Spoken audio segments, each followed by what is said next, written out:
দেশজুড়ে হামের সংক্রমণ ও মৃত্যুর মিছিল বাড়তে থাকায় উদ্বিগ্ন অভিভাবকরা। ২৪ ঘন্টায় ময়মনসিংহ, কুমিল্লায় আরও ২ শিশুর প্রাণ গেছে। ময়মনসিংহ মেডিকেলে নতুন রোগী ভর্তি হয়েছে ৩০ জন, চিকিৎসাধীন ৮২ জন। রাজশাহী মেডিকেলে হাম ও উপসর্গ নিয়ে নতুন রোগী ভর্তি ১৫ জন, চিকিৎসা নিয়ে বাড়ি ফিরেছে ২১ জন। আর বর্তমানে হাসপাতালটিতে চিকিৎসাধীন ১২৫ জন। এছাড়া খুলনা, বরিশাল, রংপুর, চট্টগ্রাম বিভাগের বিভিন্ন হাসপাতালগুলোতে প্রতিদিন হামের উপসর্গ নিয়ে ভর্তি রোগীর সংখ্যা বাড়ছে।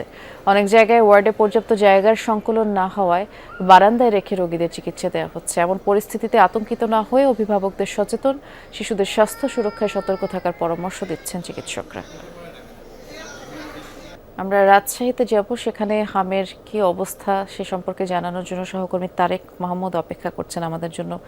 গত ২-৩ দিনে যেমনটি দেখছিলাম তারেক, যে হামে আক্রান্ত শিশু ভর্তি হওয়ার সংখ্যা রাজশাহী মেডিকেলে আগের তুলনায় একটু কমেছিল, আপনি নিজেই সেটি জানিয়েছিলেন।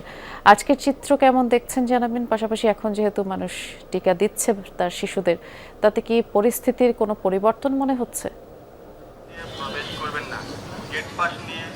বৃষ্টি অবশ্যই পরিস্থিতির অনেকটাই পরিবর্তন এখন মনে হচ্ছে, এবং চিকিৎসকরাও কিন্তু বলছে যে যারা আক্রান্তর সংখ্যা কমেছে।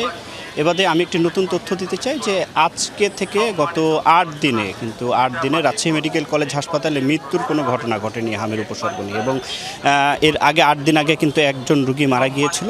এর আগে আমরা দেখতাম যে প্রতিদিনই ২ জন, ৩ জন, ১ জন, ৪ জন করে হামের যে উপসর্গ নিয়ে রোগী মারা গেলেও গত ৮ দিনে রাজশাহী মেডিকেল কলেজ হাসপাতালে কোনো রোগী মারা যায়নি এখন পর্যন্ত। এবং আজকে নতুন করে মোট ১৫ জন সাসপেক্টেড হামের রোগী ভর্তি হয়েছে এবং ছাড়পত্র নিয়ে বাসায় ফিরেছে মোট ২১ জন। এবং এখন পর্যন্ত রাজশাহী মেডিকেল কলেজ হাসপাতালের যে আইসোলেশন ওয়ার্ড ১০ এবং ২৪ নম্বর ওয়ার্ডে সর্বমোট ১২৫ জন সাসপেক্টেড হামের চিকিৎসাধীন রোগী তারা ভর্তি রয়েছে। এখন যে রোগীগুলো ভর্তি হচ্ছে গত মাস এবং এই মাসে, এই চলতি মাসে আমরা যতটুকু দেখছি যে তাদের কিন্তু অনেকটাই তারা সুস্থ হয়ে যাচ্ছে। এবং এর চিকিৎসকরা যেমনটি জানাচ্ছেন, আগের যে রোগীগুলো ছিল সেগুলোর অবস্থা, কিছু রোগীর অবস্থা বেগতিক হলেও সম্প্রতি যে রোগীগুলো ভর্তি হচ্ছে তারা অল্প সময়ের মধ্যে সুস্থ হয়ে যাচ্ছেন। এবং এখন রোগী ভর্তির সংখ্যাও কিন্তু কমেছে, কারণ রাজশাহী বিভাগে ৮টি জেলায় এখন পর্যন্ত ১০ লাখের অধিক টিকা দেওয়া হয়েছে এবং আরও ১০ লাখ অর্থাৎ ২০ লাখের অধিক শিশুকে কিন্তু হামের যে বিশেষ টিকা সেটি কিন্তু দেয়া হবে। এবং এখন পর্যন্ত রাজশাহী মেডিকেল কলেজ হাসপাতালে চিকিৎসা ব্যবস্থায় যে পরিবর্তন সেটি আমরা দেখতে পেয়েছি। রোগীর মৃত্যুর সংখ্যা কমেছে, সেই সাথে সাথে নতুন করে অক্সিজেনের অতিরিক্ত লাইন, আইসিইউ বেড বাড়ানো সহ হাসপাতালের চিকিৎসা ব্যবস্থায় কিন্তু পরিবর্তন আনা হয়েছে।